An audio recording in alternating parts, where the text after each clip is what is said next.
está entrando no ar. Debate 93.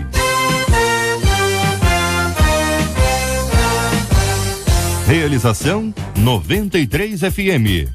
Apresentação J.R. Vargas. Alô,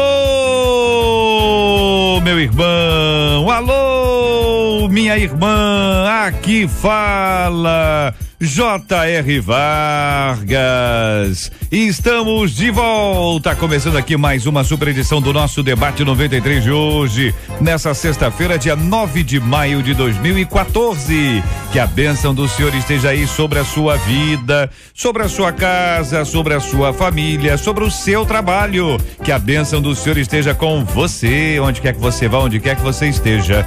Receba o carinhoso abraço em nome de toda a nossa equipe que já está aqui a postos para te atender, para te receber, para te ouvir. Você liga, você fala com o Debate 93. Fale com o Debate 93. 2461-0093. E-mail debate@radio93.com.br. Facebook Rádio 93 FM. Site www.radio93.com.br. A JR diz aqui uma de nossas queridas ouvintes: eu tento o possível e o impossível também para dar bons frutos, mas com o marido que eu tenho, dá não, hein?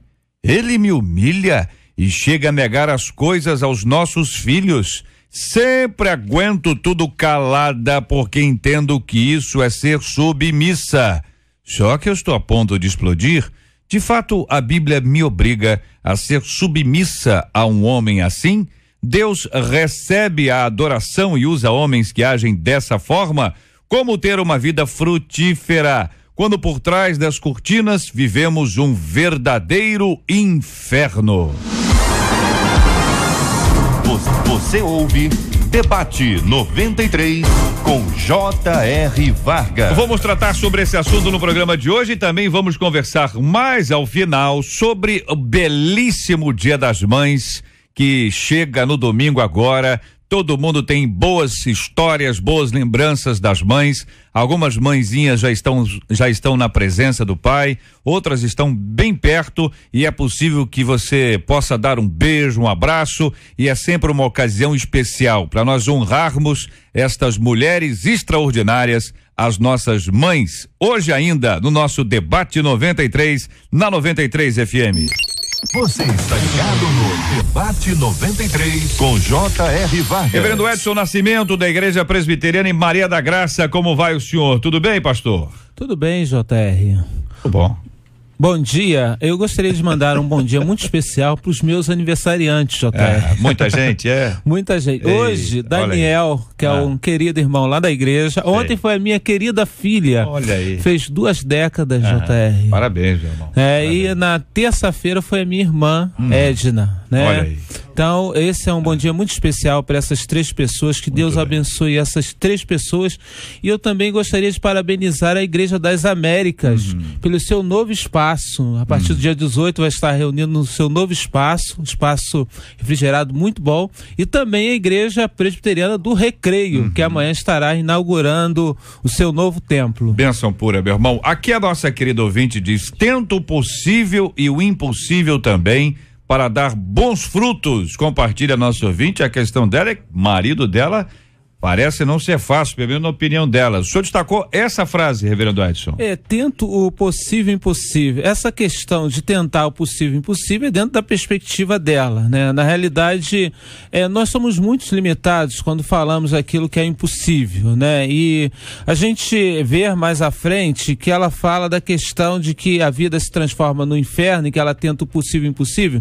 É importante a gente ressaltar que o inferno se constrói a 2, o céu se constrói com um só. Conforme o apóstolo Paulo descreve no texto lá de Coríntios, no capítulo 7, ele fala a respeito da mulher crente que santifica o marido não crente. Então é possível que a mulher crente ela esteja agindo de uma forma equivocada e em função disso a vida dela tenha se tornado um grande inferno, um grande transtorno. É possível que o impossível dela seja na realidade algo totalmente equivocado da parte dela, longe daquilo que a palavra do Senhor coloca para nós. Também pode ser o contrário. contrário. Exatamente. Ela pode estar fazendo um monte de coisa e realmente aí é o possível do possível do possível dela. Exatamente. Ainda que seja pouco. Compreendi. Com a gente no programa de hoje também o nosso querido deputado federal Harold de Oliveira. Muito bom dia, seja bem-vindo, deputado Harold. Quando o ouvinte diz assim, tenta o possível e o impossível também para dar bons frutos, há pelo menos um empenho, né? Ainda que seja mínimo, ainda que seja quem, está acontecendo empenho, né, deputado? Sem dúvida. Bom dia, queridos ouvintes, debatedores, JR, mas eu ainda estou vivendo sob a onda do culto da 93 na segunda-feira, JR, que bênção.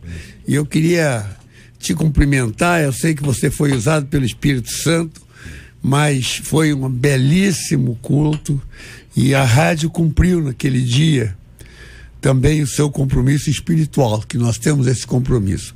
Isso fica muito, muito claro e claro, eu e a equipe toda ficamos muito felizes porque esse compromisso também é cumprido. Então eu fiquei muito feliz e grato a Deus e a você, porque evidentemente você foi muito usado como pastor, como pregador. O pastor da igreja, o reverendo Alexandre Macedo, ele também ficou muito feliz com a esposa, a irmã Rita, enfim. E toda aquela comunidade que desceu lá do Alemão foi uma benção, tá? Foi uma benção. Eu fico muito, muito feliz. Mas enfim, diz a palavra, não pasme nem te espante, porque o Senhor Deus é contigo por onde quer que andares. Então, para nós é normal, tá certo? Entra no caminho do normal, da normalidade. Mas é bom esclarecer e agradecer. Aqui é o seguinte, a pessoa, ela está julgando, é um julgamento pessoal dela, que ela está tentando o possível e o impossível para ter uma vida em paz, em casa, para poder continuar ou dar os bons frutos, segundo ela fala aqui. O autojulgamento é sempre falho. É claro que você tem a sensibilidade, mas é um autojulgamento que fala o que é o possível, o que é o impossível. Já foi falado aqui pelo pastor, já foi falado por você. É complexo. Então, eu acho que nós temos que esperar desenvolver um pouco mais o debate, vermos a interatividade aí com os nossos ouvintes, para a gente tentar equacionar e estabelecer um referencial comum para entendimento desta primeira frase. Pastor César Melo, da Igreja Metodista Wesleyana em Guapimirim, está com a gente hoje também no nosso debate 93. A nossa ouvinte conta, mas com o marido que tenho não dá. Ele me humilha e chega a negar as coisas aos nossos filhos, e esta foi a frase que o irmão destacou. É verdade, JR, bom dia a todos os colegas debatedores, acima de todos os nossos ouvintes, que a graça do Senhor esteja com todos. Bom, na verdade, eu até separei esta frase porque eu acho o cúmulo da irresponsabilidade, que se de fato isso é verdadeiro, segundo a narrativa desta irmã, e o esposo como cristão deveria dar o devido exemplo e não dá, porque eu tenho visto algumas aberrações, algumas humilhações que até algumas mulheres passam, certos maridos pensam às vezes que eles querem que as esposas tenham uma submissão, uma espécie de submissão ditatorial, e na verdade não pode ser assim. Tem que haver um compartilhamento, agregar valores na família, porque os filhos estão envolvidos, e infelizmente nós vemos esse tipo de coisa. A reclamação dela está em cima de uma irresponsabilidade, não só no sentido afetivo dela com ele, esposa e marido, como também os filhos, porque ela também está dizendo aqui que ele está negando aos filhos um bem comum. Então, quando o marido, que é chefe de família, nega um bem comum à esposa e aos filhos, significa dizer que ele pode ter uma capa religiosa, se revestir de uma religiosidade, ao invés de praticar, ter as práticas cristãs verdadeiras, amando sua família. Pastor José Derivaldo, da Assembleia de Deus na Ilha do Governador, muito bom dia, querido, seja bem-vindo, bom tê-lo aqui no nosso debate 93 de hoje. Bom dia, JR, bom dia nossos ouvintes, e vamos abordar esse tema que creio que temos muita coisa para ver, porque a irmã aqui, ela chega a dizer o seguinte, que como é que vai produzir frutos numa situação dessa? E temos que lembrar também o seguinte, o grande problema para essa irmã não é o que ela está vivendo, o problema é que esses filhos serão frutos deste lar.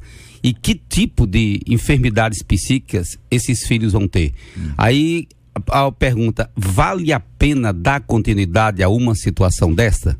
E outra coisa, ela é crente, ela é de uma igreja.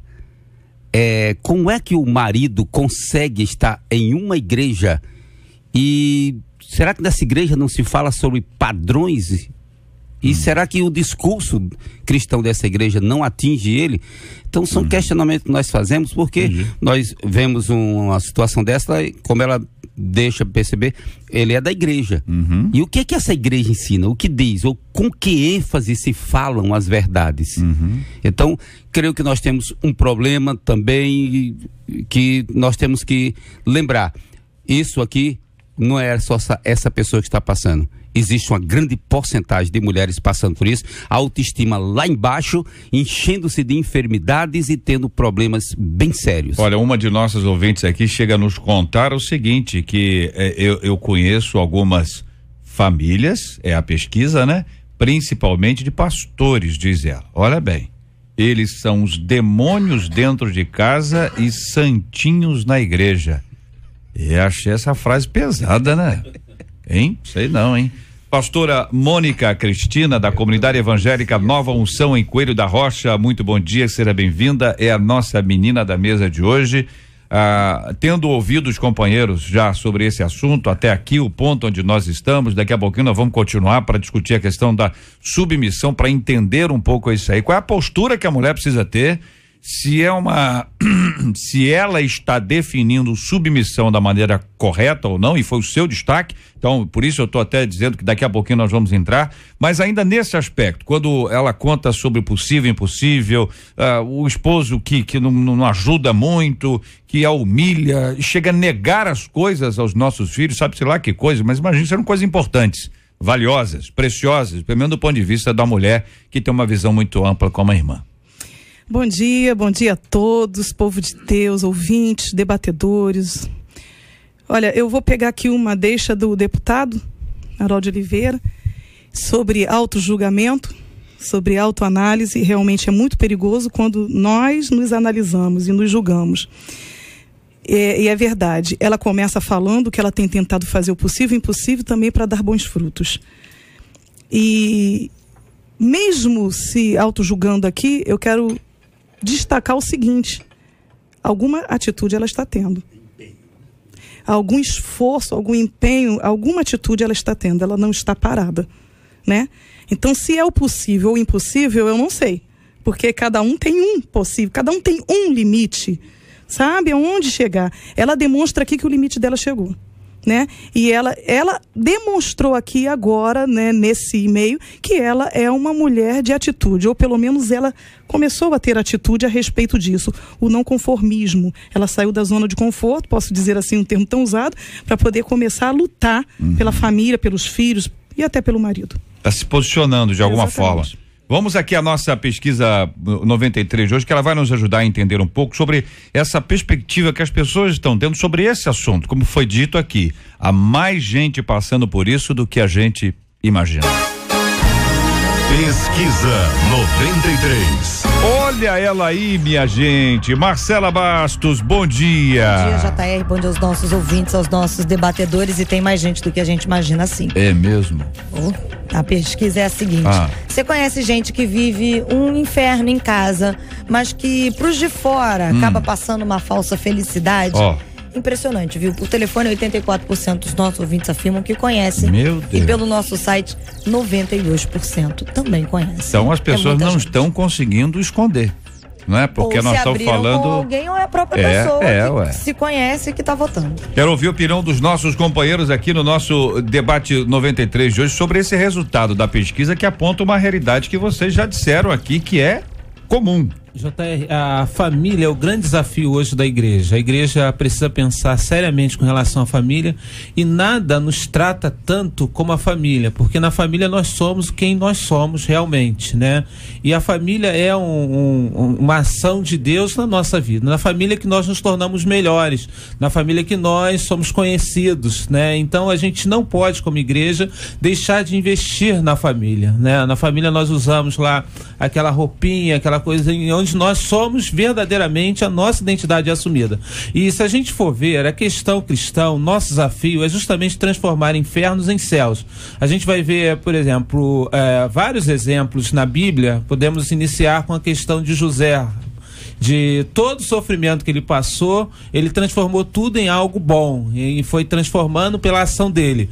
A gente fala em termos de ações, todos nós agimos e as nossas ações elas podem ser repetidas e ainda que sejam muitas ações, muitos empenhos, mas elas podem estar no foco errado. A gente precisa de alguma forma mudar as ações para que a gente tenha resultado diferente. A gente está tendo as mesmas ações e a gente quer obter resultados diferentes. Então esse é um dos grandes equívocos que nós temos com relação à família.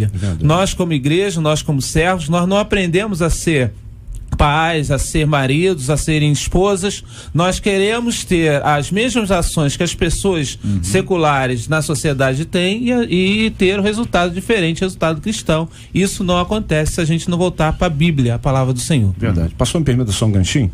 Eu fico observando certas condutas de pessoas, e segundo a pesquisa falou até pastores, eu acho isso cúmulo do absurdo, porque as pessoas confundem religiosidade. Deus não está nem um pouco preocupado com a questão da religiosidade, e sim com um comportamento ético, moral, um comportamento que realmente venha fazer com que as pessoas de fato possam dizer aquilo que Paulo falou, portanto aquele que está em Cristo, nova criatura é.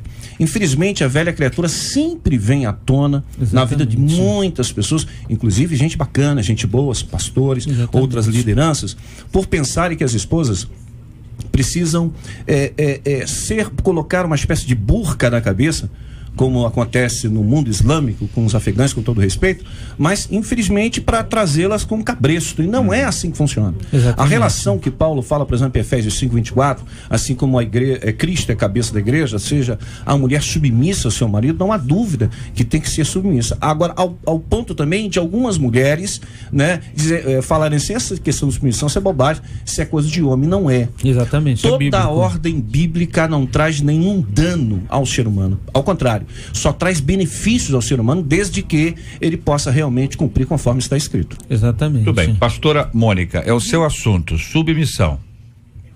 A submissão não quer dizer que a gente tem que ser conivente com os erros do marido. Isso aí é uma coisa totalmente diferente. Submissão eu entendo como obediência inteligente. Você ser obediente, mas de uma forma inteligente. Tá? Eu me lembro, assim que eu li isso aqui, me transportei para o reinado de Davi, Abigail e Nabal. Me lembrei disso, que Abigail conseguiu reverter a situação toda em que a família dela, a começar pelo marido, seriam todos mortos. E Abigail calada, sem falar com aquele homem mau, rude. Exatamente. A Bíblia fala que, numa linguagem atualizada, que além de inteligente, ela era bonita. E ali ela demonstrou uma submissão ao marido, salvou a família toda, sem fazer nenhum estardalhaço. Ela teve uma atitude de mulher submissa. Obediência inteligente é o que eu penso. Eu defino a palavra submissão. Eu tenho que ser submissa. Como o pastor acabou de falar, é uma coisa complicada no século XXI, né? As mulheres totalmente independentes profissionalmente e tudo, volta de tudo isso aí, mas nós precisamos seguir o que a Bíblia diz, né? Sermos submissos, sim, mas não coniventes com os erros e as atitudes erradas dos maridos. Bom, JR, pegando a oportunidade, realmente, eu acho que o grande problema que nós temos hoje nos relacionamentos é a questão da conivência da mulher. Como vai ser o relacionamento? Que clima vai ter o relacionamento? Quem determina isso é a mulher, mas ela tem que estabelecer isso nos primeiros contatos com os homens, o que não acontece. Aí uma pessoa falou para mim, não, é que as mulheres são perfeitamente bíblicas, o que vem a mim de maneira nenhuma lançarei fora. Então é o seguinte, ela aceita tudo do jeito que vem, porque não quer perder. Então ela começa a ser conivente desde o princípio. E num relacionamento, se você desde o princípio não estabelece as regras, não estabelece patamares, não vai estabelecer depois. Não vai querer milagre depois. Não, depois ele vai mudar. Com o passar do tempo ele vai mudar. Não vai. Porque muitos comportamentos de homens, você vê que são patológicos, são doentios. São doentios. É a insegurança do homem que faz ele ter determinados comportamentos e maltratar a mulher. Aí a mulher, desde o princípio, ela vê isso. Mas ela quer, não, como recentemente nós vimos um caso do crime, não, mas eu queria ajudar ele. O pai, não, ela falou que dizia que queria ajudar. Então, desde o princípio, a pessoa percebe que o outro é doente, mas ela quer, por algum motivo ela quer, ela é seduzida por a enfermidade psíquica dele. Então acaba geralmente em tragédia, ou vamos dizer assim, uma tragédia soft como essa aqui. É uma tragédia soft, mas é a tragédia do mesmo jeito. Assim, é bem continuada, não é aguda, mas é bem continuada. Simplesmente pega o sofrimento e distribui ao longo de anos para ele se tornar suportável. E é o que está acontecendo com muita gente por conivência das mulheres, que a Bíblia diz que é a mulher sábia que edifica a sua casa. Não é o homem sábio. Eu gostaria, desculpe, pastora sempre tem precedência. É mesmo? Verdade. É muito cavalheirismo esse deputado, né? É uma bênção, obrigada, tá? Tá bom. Então, eu preciso defender, né?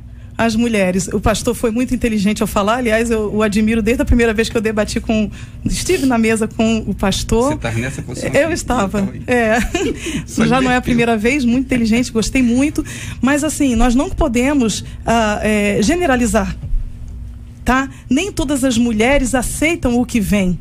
Nem todas as mulheres, sabe, por não querer esperar, aceitam, porque existe o crente dupla face, sabe? E aí demonstra ser uma coisa e depois que casa, demonstra ser outra. E a mulher é enganada nisso tudo aí. A gente ora, aí eu tô falando da gente assim, em termos, porque graças a Deus sou muito bem casada, né? E tá aqui o meu marido que não me deixa sozinho em nenhum momento, todos os debates estamos juntos aí, o pastor Aristides.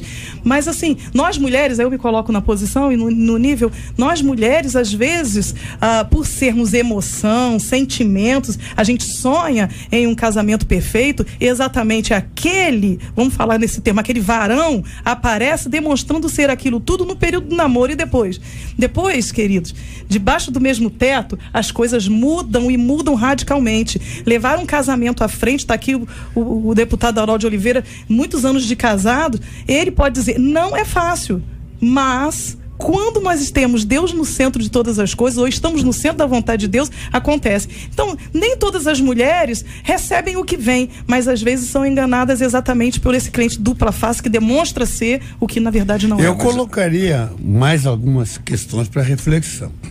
Primeiro, uma questão cultural, né?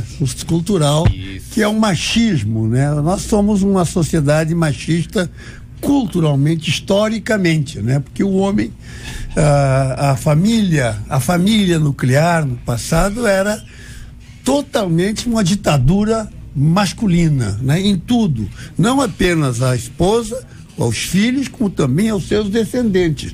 Era uma questão, então aí gerou essa questão do machismo, uma questão que tem que ser colocada também, porque nós não nos libertamos, né, tão rapidamente assim deste conteúdo e características machistas, né?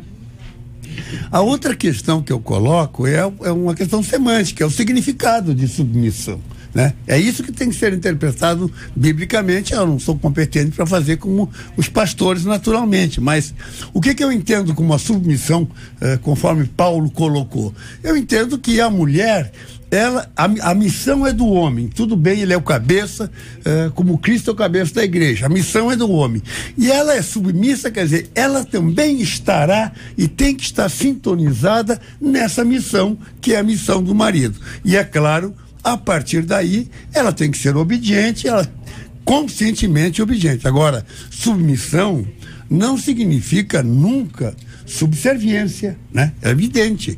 Essa que é a questão. Então tem uma questão semântica aí, porque esse termo tem vários, mesmo nos dicionários você vai ver, tem vários significados, até subserviência. E não é esse o sentido bíblico no meu entendimento. Até gostaria que os pastores esclarecessem um pouco mais. São duas coisas eu acho que são importantes da gente ver. A questão histórica, né? A gente vê o machismo de um lado que traz toda a questão da família em si, e aí contrapondo o machismo, a gente vê crescendo o feminismo, que é justamente o oposto do machismo. Então isso, às vezes, causa alguns conflitos em lares, né? Porque a Bíblia, ela nem é favorável nem ao machismo, nem ao feminismo. Quando a gente fala da questão da submissão, né? Não é sobremissão, né? Porque submissão é missão abaixo. É dificilmente, numa sociedade como a sociedade nossa, com tantas questões da evolução feminina, a gente perceber de alguma forma que que a mulher ela tem uma missão abaixo daquilo da questão do homem em si, né?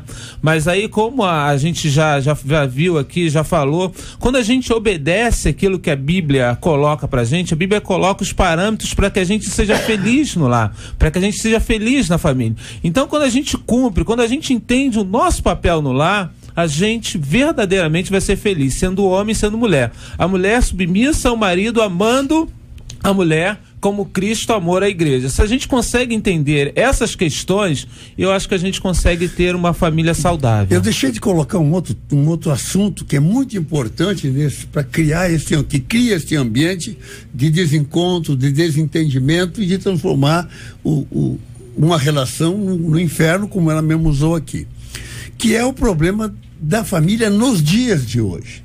Hoje nós vivemos, a família é atacada por todos os lados, quer dizer, então há uma desconstrução nessas relações que a criança já começa na escola a trazer desconstrução, os meios de comunicação adicionam a necessidade do marido ir para um lado, da mulher para o outro, para o provimento da família. Todas essas questões afrouxam os laços familiares. Então é uma grande realidade que existe e naturalmente trazem um fator de agravamento da dificuldade de relacionamento interno. Dentro desse aspecto, vamos tentar ajustar aqui. Nós tivemos e ainda temos um movimento machista, um movimento feminista e agora esse de destruição, de desconstrução dos modelos anteriores. A ideia de se implantar uma coisa diferente. Então imagine bem, se eu entendi aqui, o machismo é combatido pela Bíblia, o feminismo é combatido pela Bíblia e, obviamente, essa desconstrução do modelo bíblico também é combatido pela Bíblia. Ou seja, ao longo dos anos, tudo está sendo feito. Machismo agrada aos homens, desagrada às mulheres. Feminismo agrada as mulheres e desagrada os homens. E agora um outro grupo que quer agradar a um e desagradar aos outros. E aí a gente volta à missão. O deputado trouxe aqui. Qual é a missão? Qual é a missão da gente? Se nós estamos sob uma mesma missão, que missão é essa?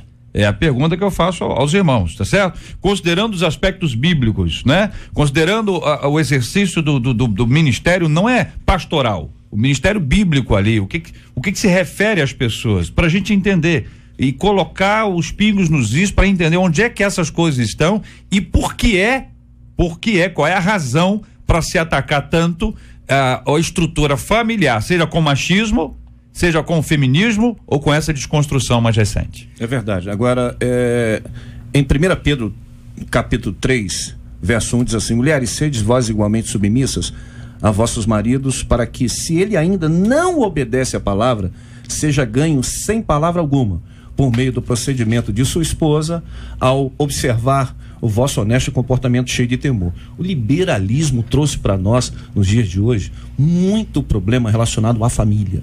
Hoje nós estamos vivendo redes sociais com tanta difamação, redes sociais, abuso, que as pessoas não sabem nem o que dizer. As pessoas, elas fazem uma produção própria, querendo se autopromover, sem ter o mínimo da decência de entender o que significa uma rede social. Muitos maridos cristãos, repito o que eu falei anteriormente, eles têm o hábito de achar que essa submissão a qual a mulher tem que ter, não, porque a Bíblia me diz isso, ele cria então uma espécie de uma capa, uma síndrome hitlerista e acha que a mulher tem que fazer o que ele quiser, inclusive com relação, até com relação às questões sexuais. Então, eu repito o seguinte: a mulher sabe edificar a sua casa? Sim. Mas só que tem que haver aí nesse relacionamento uma cumplicidade, um amor, um ceder, abnegação. Não é simplesmente chegar e, não, eu quero que você faça isso, acabou e fim de papo. Por isso eu até penso, JR, que a pessoa que quer casar, antes de conhecer o seu cônjuge, faz o seguinte: conheça o pai e a mãe primeiro. Porque tem muita bagagem de pai e mãe ali, como teimosia e outras coisas mais. Missão.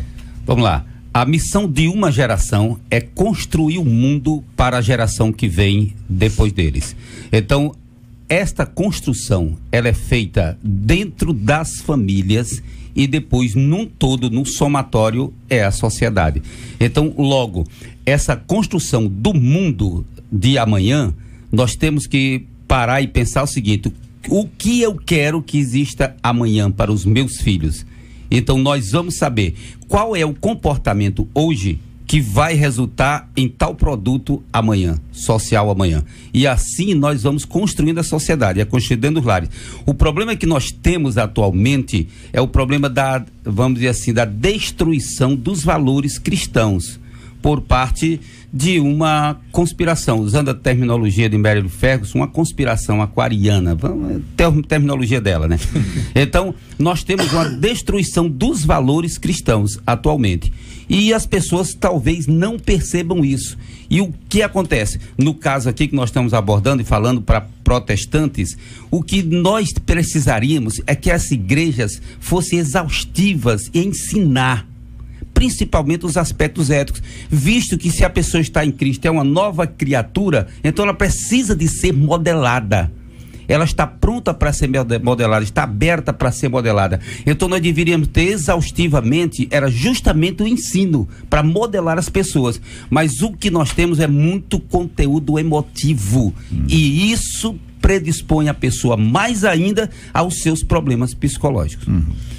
Missão. Qual é a missão, a pergunta que o JR fez e que está na cabeça das pessoas? A missão é simples, no meu entendimento, é o cumprimento dos preceitos bíblicos. Esses são perenes. E veja que situação a da igreja. Nós temos conceitos e preceitos perenes, permanentes e imutáveis, que é a Bíblia, que é a palavra de Deus para o homem. E, ao mesmo tempo, nós temos uma sociedade que vai se transformando e se modificando por influências externas à própria Bíblia. Isso que colocou o pastor é uma realidade, é uma desconstrução, há uma conspiração, sim. Nós vivemos num mundo onde hoje é claro que existe um confronto já estabelecido, não vou falar no campo espiritual, vou falar no campo material, terreno, é do judaico-cristianismo versus contra um materialismo falso humanista ateísta, que é esse é o grande confronto, e é um confronto que é um confronto ideológico, na verdade, e esse confronto ideológico ganha terreno a cada dia. Hoje nós vemos, vou dar um exemplo para os meus irmãos, vou ver se eu consigo explicar. Hoje nós sabemos que existe o homem, a mulher e a sua prole, né? O que esses conceitos ideológicos querem fazer? Querem mudar o conceito de macho e fêmea para um conceito de gênero. Por que eles querem o gênero? Não é mais... Porque gênero acolhe também todas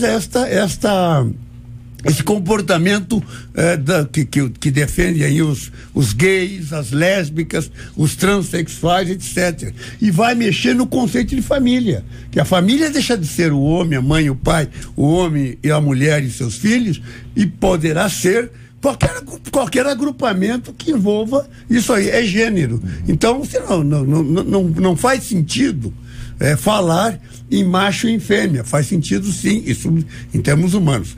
Faz sentido falar em gênero. Qual é o gênero? Não importa. Se um termo como esse passa a ser adotado juridicamente, então aí acabou os conceitos de família todos, e é uma coisa que está. E é uma luta que nós estamos travando. Fragmentação da família, né? Fragmentação.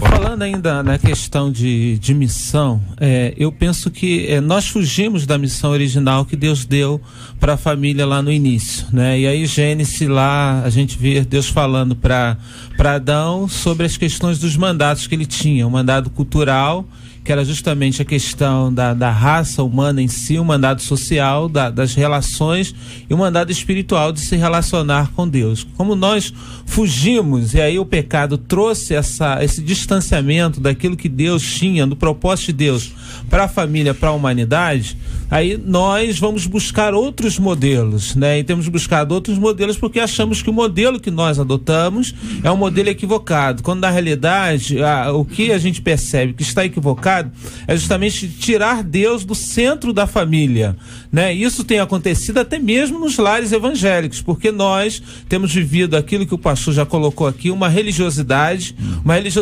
que ela busca mais favorecer ou evidenciar as questões externas e a mudança externa. Você está boazinha aqui do meu lado, de braço dado. Então isso é uma família perfeita, quando na realidade o que nós precisamos entender é que não existe família perfeita. Existe família saudável, e a família saudável é aquela que às vezes discute, mas que realmente percebe que o propósito de Deus é que estejam juntos para toda a vida. Deixa eu exemplificar um pouquinho esse aspecto para ver se para o acompanhamento dos nossos ouvintes. Você mora numa casa, houve uma enchente, entrou água em casa, tem água dentro de casa, temos uma missão. Qual é a missão? Tirar a água dentro de casa, exatamente, limpar a casa. Pegou fogo, o que a gente precisa? Pegar água, o extintor de incêndio. As missões unem as pessoas. A mesma missão une as pessoas. Exatamente. Se a casa está cheia d'água, fica óbvio, temos que tirar a água da casa e limpar a casa. Não é hora de tomar banho dentro daquela água suja, não é hora de tá certo? Você tem que esse aspecto que me parece que ao longo dos anos as pessoas foram perdendo.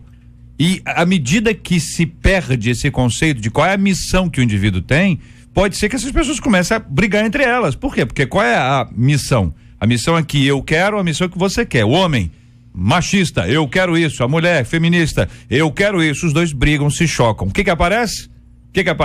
Aparece os iguais aí, as pessoas do mesmo sexo puxando um para o outro. Por quê? Porque houve uma perda absurda da missão que foi apresentada, seja a missão no ponto de vista de preparar a sociedade, seja a missão do ponto de vista bíblico, que aí está, seja a missão do ponto de vista social, que também aí está. Ou seja, à medida que se perde isso, as pessoas se chocam. Exatamente. E quando se chocam, não tem jeito, aí começa a agir de maneira errada. Verdade. O cara pisa na mulher, aí a mulher que pisa no homem. As pesquisas estão indicando um grande número, um aumento de mulheres que batem homens.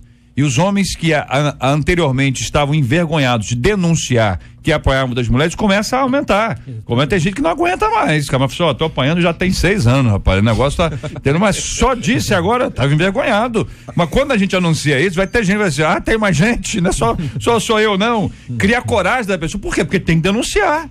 Vai apanhar calado? Não pode. Se é uma coisa injusta, se tá errado, não pode. Enfim, da mesma forma, essas missões, elas eventualmente podem ser perder, como você olhar para Abraão e Sara, tem uma missão clara. Você vai vendo os casais bíblicos, você vê que tem missão clara. Exatamente. E qual é a missão do casal? Vocês dois estão nos ouvindo aí. Qual é a missão de vocês dois? Um atira para a direita, outro atira para a esquerda. Nenhum dos dois vence. Tem que olhar para a mesma direção, senão não chega no ponto. Tem que ter capacidade de renúncia, todos dois. E é o grande problema atual. Ouvinte dizendo, sou casada há 39 anos e durante todos esses anos eu fui agredida, separava, perdoava e voltava. Eu sempre pensava na família, conversava e perdoava. Só que depois de todos esses anos, descobri que ele tem uma amante. Tá certo? Ela segurou a onda até agora por causa da família. E agora descobriu que tem uma amante. Ainda diz assim, e agora? O que eu faço? Pergunta ao nosso ouvinte. Bom, ela tem todo o direito. Difícil, né? Tem respaldo bíblico aí. Ela tem todo o direito respaldado biblicamente para tomar a decisão que ela entender e julgar correto. Ouvinte dizendo, olha, eu não tenho escolha, eu sou infeliz ou sou infeliz. Sou casada há 20 anos e vivemos um inferno, uma vida atribulada. Se falo, sou sempre errada. Se não falo, sou infeliz. Meu marido é grosso e nunca reconhece os seus erros, tá? O senhor falou da renúncia, né? E como agir? Vivo estressada e com os filhos é a mesma coisa. Eu sou chata porque cobro e coloco limites. Ontem mesmo dormi no chão do quarto da minha filha. Estou desesperada, conta nosso ouvinte que ligou chorando, soluçando, porque não está enxergando uma solução para o problema. Eu acho que a questão é a seguinte, eu volto nessa tecla, né? A gente normalmente age da mesma forma porque a gente está viciado a agir dessa forma. E a gente acha que essa forma que a gente age é a única forma de agir. Então a gente precisa ter algumas condutas diferentes daquelas que a gente vem tendo no decorrer do tempo. Eu penso que dormir no chão do quarto da filha não seja uma solução agradável. Talvez o que neutraliza a questão do ódio em si, né, é justamente uma ação de amor. E a gente vai ver, até mesmo olhando a questão do projeto de Deus para a salvação da humanidade em si, né, Deus nos amava quando nós ainda éramos inimigos de Deus, e foi a maneira que Deus usou de mandar Jesus, seu filho, para morrer pelos nossos pecados. Então há necessidade da gente fazer algum sacrifício para que a gente consiga restaurar o lar, restaurar a família em si. Mas pode falar, irmã. Aquela passagem bíblica que diz que a mulher, né, sábia edifica, lá, constrói, Provérbio 31, né? Exatamente. E que a tola derruba, destrói com as próprias mãos. Com as suas próprias mãos. Isso é uma realidade bíblica e a gente não pode fugir disso, não tem como. Isso daí é uma realidade. Mas tem sido um peso para algumas mulheres essa passagem. Tem sido um peso. Por quê? Porque mesmo a mulher sábia fazendo o possível e impossível para construir, edificar a sua casa, às vezes, em contrapartida, tem um marido que não quer de jeito nenhum colaborar e contribuir com essa posição dessa mulher. E aí o peso que a mulher leva, porque ela se sente a tola. A minha casa está destruída por culpa minha. O casamento é feito por duas pessoas. Eu sei da minha responsabilidade como mulher e assim, a Bíblia deixa muito claro isso. Não tem como ser feminista, nem machista, nem outras coisas, porque a Bíblia deixa muito claro a minha posição que eu devo ter. Agora, o casamento é feito de duas pessoas. E essas duas pessoas, o casamento, elas têm que estar casadas. Elas precisam estar casadas. Algumas opiniões, pelo menos, precisam ser coesas, precisam estar unidas ali. Então fica muito complicado. Essa mulher que ligou para cá, ela está desesperada. A atitude, o ato dela, querida, eu não estou concordando com a tua atitude, eu nunca fiz isso. Mas eu até compreendo uma atitude de desespero de dormir no quarto da filha e tal. Eu entendo isso. Não seria essa a atitude correta, mas eu até entendo. Não aceito, entendo. Tá? Pelo desespero. A que mandou o e-mail falou, eu já estou quase explodindo. Então, são os limites dessas mulheres que nós estamos vendo aí e que levam, mulheres cristãs, e que levam no ombro o peso de ser tola, né? De estar se sentindo, a autoestima deve estar lá no pé, deve não estar, com certeza, a autoestima, a desvalorização, e não é das outras pessoas para com ela, é ela com ela mesma.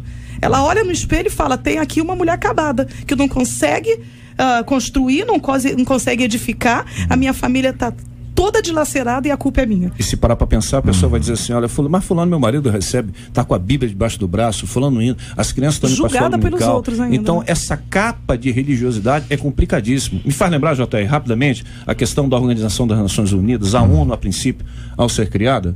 É o seguinte, a base é trabalhar nos relacionamentos de países.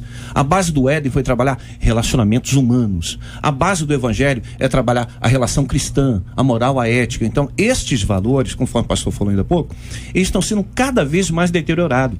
A família está sendo fragmentada. Não tem mais valor bíblico, ético, moral, como havia, por exemplo, nos 10 mandamentos. São 10 valores éticos disciplinadores. Mas agora não. Agora a coisa mudou. O liberalismo fez com que a família se tornasse fragmentada e houvesse opções, das quais se coloca famílias com todo tipo de pessoas que andam juntas, seja do mesmo sexo ou não, e acabam dizendo que aquilo ali de fato é uma família. Infelizmente, a tendência é essa, a tendência é o pior, mas nós precisamos estar firmes em Cristo. Eu penso que a oração seja uma das armas que a gente tem, que a gente usa muito pouco, a questão da oração, porque eu acho que a mudança, ela precisa ser interna, a mudança precisa ser de dentro para fora, e a mulher, ela precisa ser mudada para o marido ser mudado, porque se a gente quer que as pessoas mudem a relação delas conosco, a gente precisa mudar a maneira que a gente se relaciona com as pessoas. É claro que isso não é algo fácil, né? E às vezes a gente precisa de ajuda.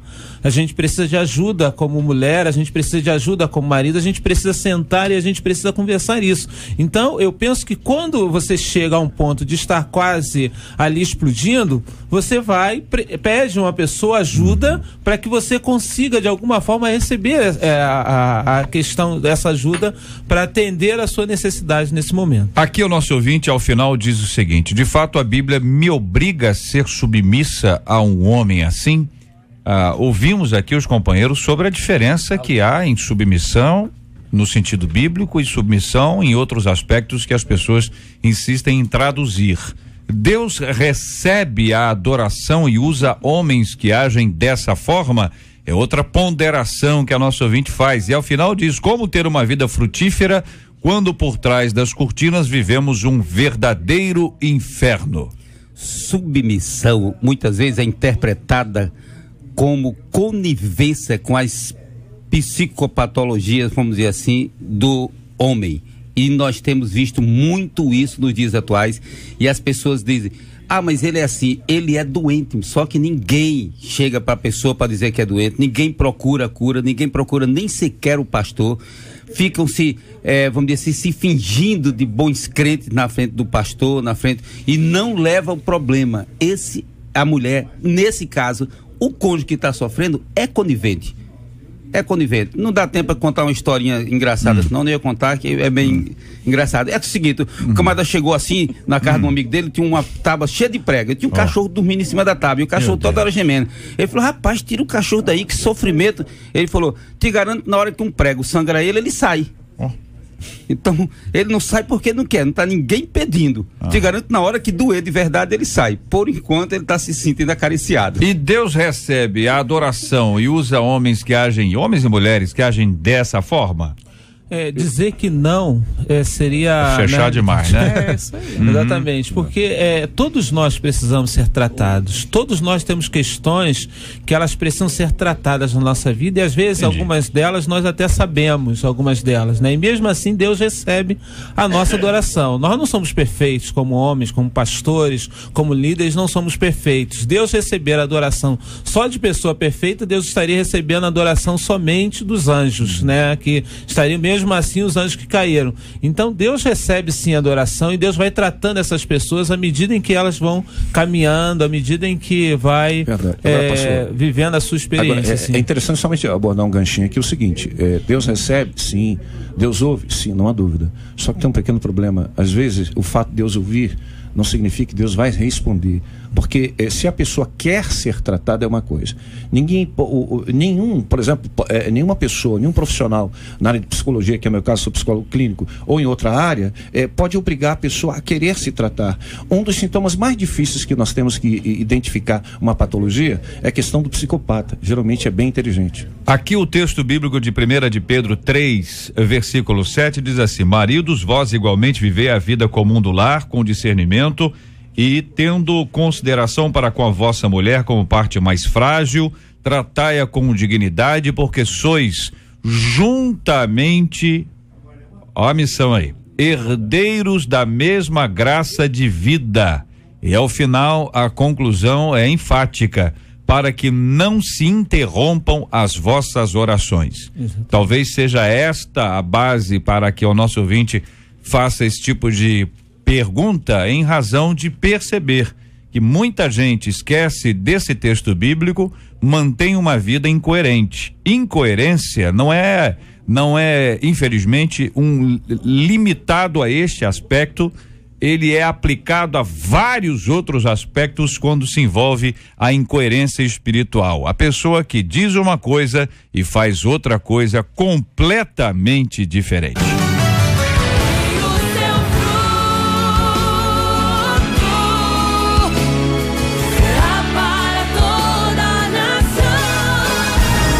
Pesquisa 93.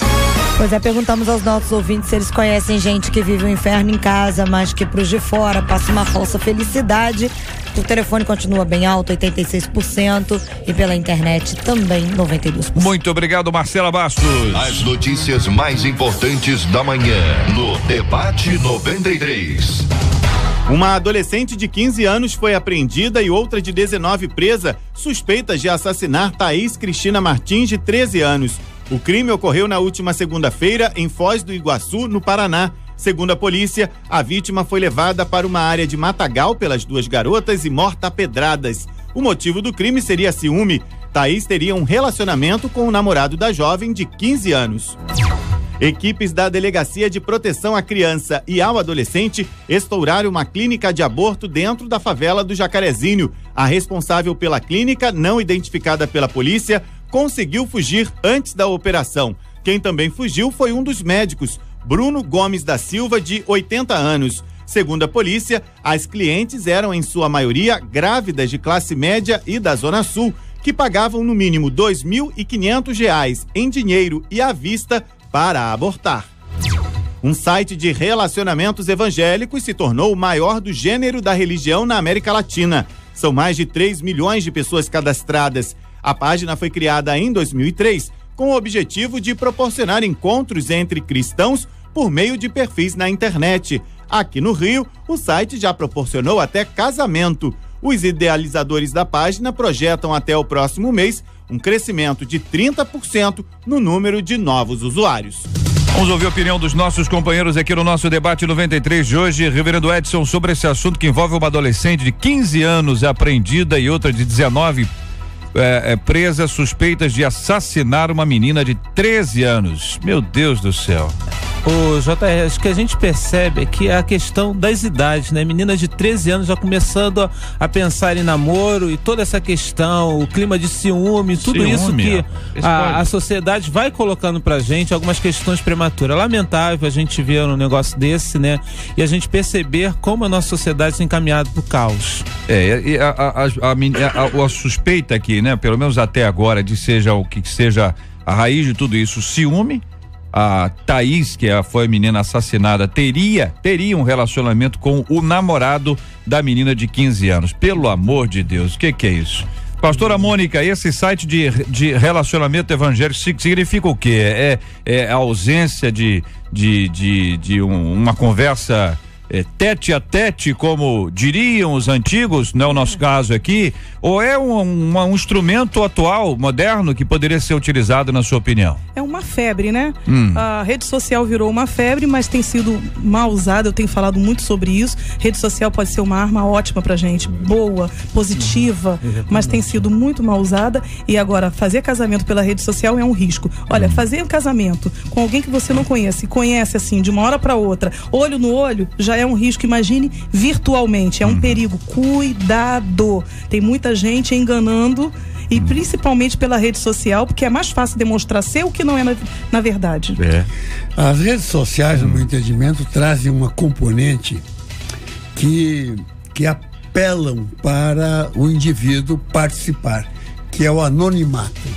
O anonimato é um guarda-chuva em todas as áreas, né? Tanto que o assaltante, ele bota um capuz, aquele cara lá do Black Bloc também põe a cara, que é porque o anonimato dá a ele o ânimo para entrar, assim também.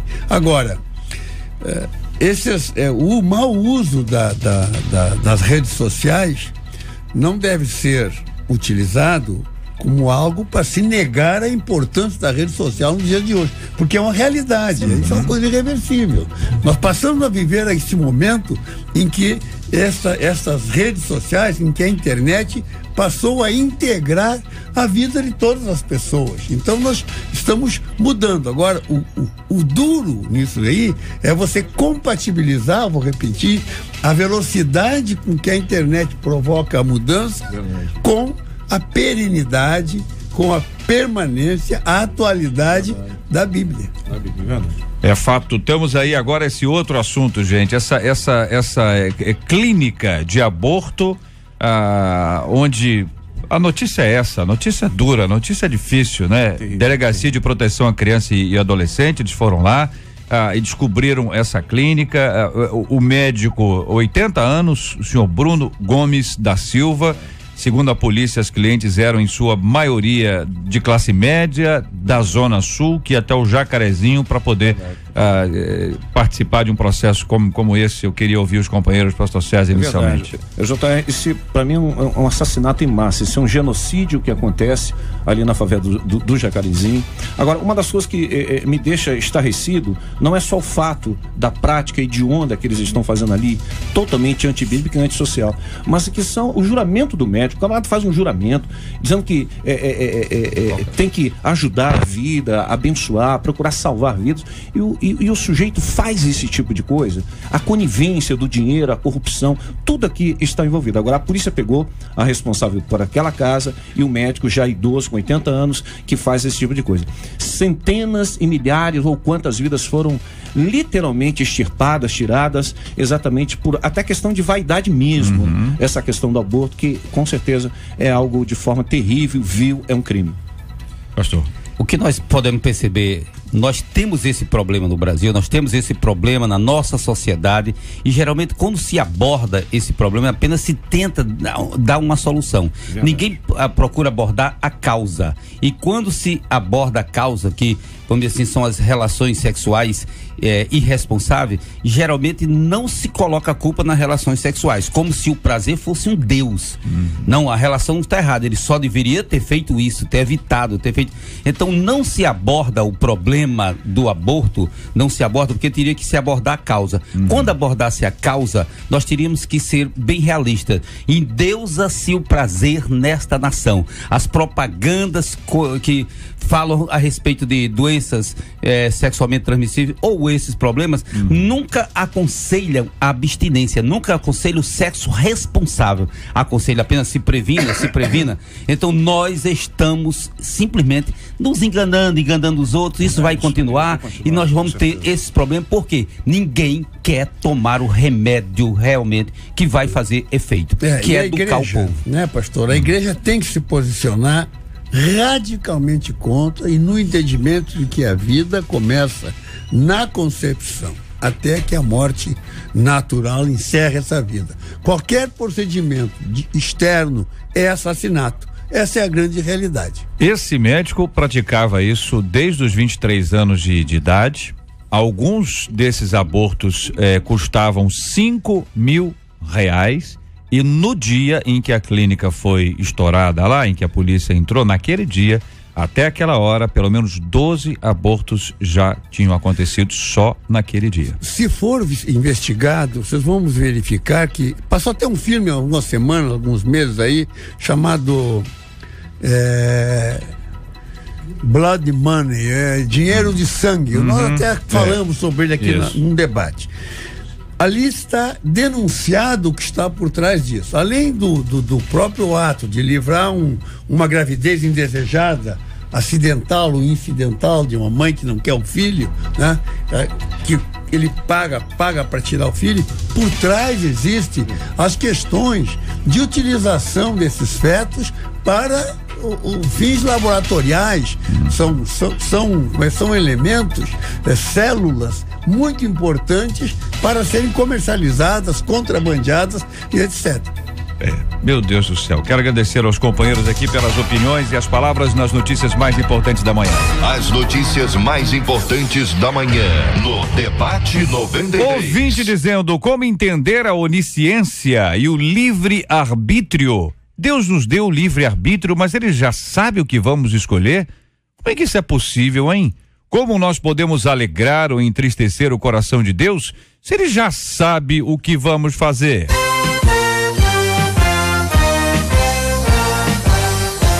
Esses e outros assuntos estarão nesta segunda-feira, se Deus quiser, a partir das 11 horas da manhã, em mais uma super edição do nosso Debate 93. Como disse na nossa abertura, hoje nós estamos também celebrando e agradecendo a Deus antecipadamente pelo Dia das Mães. Então essa palavra final dos nossos companheiros agora aqui inclui também essa mensagem tão especial. Algumas mãezinhas, como eu disse, já estão na presença de Deus, já estão na glória. Há sempre boas recordações e lembranças tão especiais. Outros, a mãe está ao nosso alcance e eventualmente você pode dar um beijo, dar um abraço ou pelo menos mandar um abraço, mesmo que à distância, para ela. Quero ouvir os companheiros aqui sobre esse assunto, na ordem aqui, começando com o pastor Edson. Eu gostaria de mandar um abraço muito especial para minha querida mãe, né? Dona Mirinha, que está hoje ouvindo aí o Debate 93. Minha querida, realmente meu coração enche de alegria e me emociona somente em falar o nome, né? Porque é uma pessoa muito especial na minha vida e tudo aquilo que eu sou hoje, eu devo a essa pessoa, que não só na questão de me instruir, de fazer o que eu sou, mas também de orar por mim todos os dias. Que Deus abençoe a sua vida, mãe, que Deus abençoe você grandemente. Boa palavra sobre esse assunto, pastor César. Olha, eu louvo a Deus. Infelizmente eu não posso dizer que do Dia das Mães, que minha mãezinha já partiu, aos 71 anos já partiu no Senhor. Mas eu louvo a Deus pela vida da minha esposa, da minha filha, que me deu recentemente uma netinha, já fez o seu aninho, uma bênção, e quero aproveitar e agradecer a Deus por todas as mamães das nossas ovelhas da Igreja Metodista Suerlena em Parada Modelo. Muito bem. Pastora Mônica. Eu quero agradecer esse momento, assim, muito bom estarmos aqui. E quero mandar um beijo para todas as mamães, em especial todas as mamães da comunidade evangélica Nova Unção. E assim como o pastor falou, também não tenho mais a minha mãe desde os 8 anos, 7 para 8 anos de idade. E eu deixo aqui uma mensagem: dê flores em vida. Demonstre amor, demonstre carinho. Não tem dinheiro para comprar presente, a mãe gosta de ser bajulada, beijada, carinhada. É isso aí, tá? Demonstre carinho. Um beijo para todos. Obrigada. E eu vou aproveitar a oportunidade. Realmente a minha mãe está lá no Nordeste, mas a minha esposa, que é mãe e avó, está aqui pertinho. Domingo faz aniversário. Eu não sabia. Sou do Rio Grande do Norte. E a minha esposa faz aniversário agora, domingo, Dia das Mães, ela faz aniversário. As flores tem que ter, né? Tem. Então, parabéns para minha esposa que está nos ouvindo. Parabéns para ela. Não vou dizer a idade, porque passou dos 30. Ela falou, quando passar de 30 não diga mais. Então já no passou máximo, de 30, 31 no máximo. Menciono mais. Mas ela, parabéns, minha esposa é simplesmente maravilhosa. Vamos fazer 36 anos de casado e não sei por que mistério, eu continuo apaixonado, talvez mais do que quando eu a conheci. É incrível. E isso não é um discurso, não. Ela sabe, isso é tremendo. Que Deus abençoe essa paixão e eu continue assim. Deputado Harold. Esse sotaque é maravilhoso, né? Está em todos os recantos do nosso país. Isso é uma coisa fantástica, né? Esse é um país integrado, de norte a sul. Eu queria parabenizar todas as mamães que estão aí e lembrar que elas são amadas pelos seus filhos, embora muitas vezes alguns filhos não demonstrem. Não desista daqueles filhos que às vezes estão meio desgarrados, tá? Porque ele precisa e ama você. E a memória das mães que já partiram. A minha, eu tive o privilégio de tê-la até muito tarde, até recentemente. Ela já partiu, mas já com uma idade avançada, e foi responsável o núcleo de amor da minha família, da família do meu pai, naturalmente, a nossa família em casa. Ela foi o núcleo de amor. A mãe é este núcleo, esta convergência, ela tem esse efeito de unidade, de trazer e de vencer, né, por amor, vencer todos os obstáculos, e sempre tem uma palavra que agrega, que faz com que a família se mantenha unida.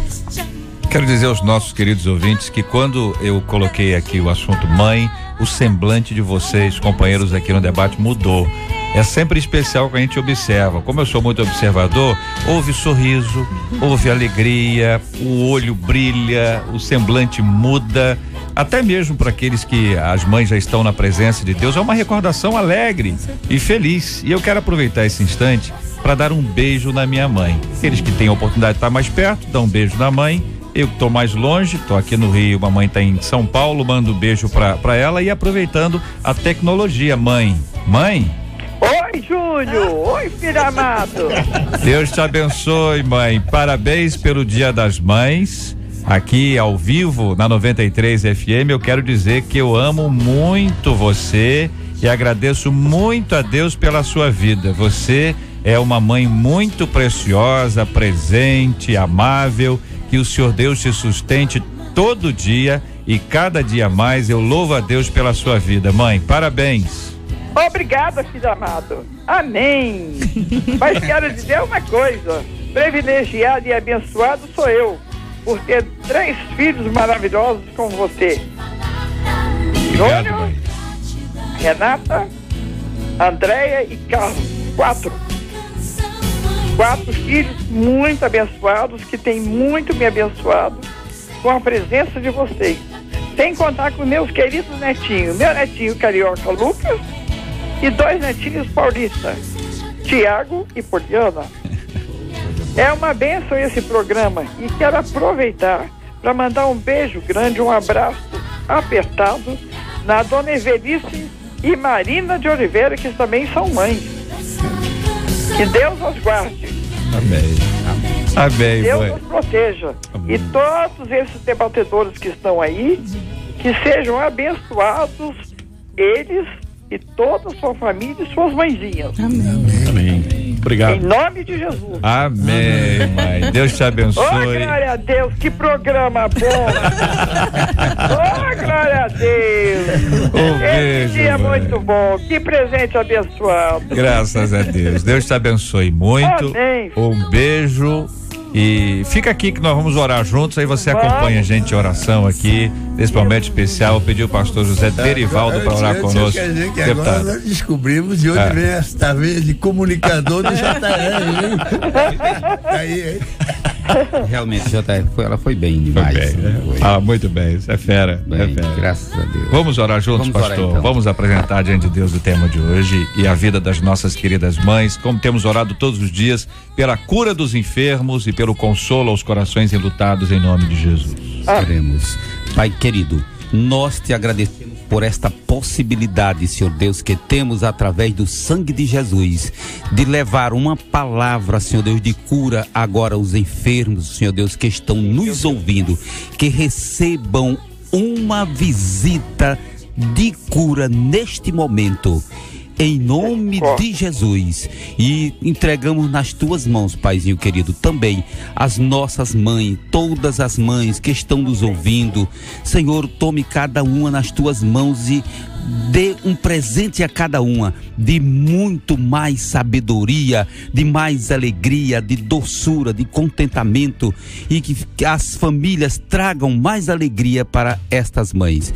Senhor querido, nós entregamos nas tuas mãos a família de cada um ouvinte e pedimos que amanhã, no dia das mães, depois da manhã, haja muita alegria nos lares dos teus filhos para a tua glória. Em nome de Jesus. Amém. Amém.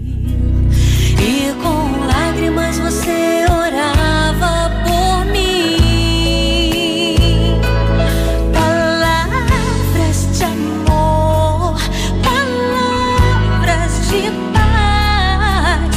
São momentos que eu não esquecerei jamais, jamais. Eu preciso te falar de amor. Eu preciso te falar da minha gratidão. Receba essa canção, mãezinha. Quero dedicar esse momento ao Senhor. E bendito aquele dia em que eu nasci de você. Louvado seja Deus porque você é minha. Quero te beijar e te besar, mamãe. Abra os braços e sorria.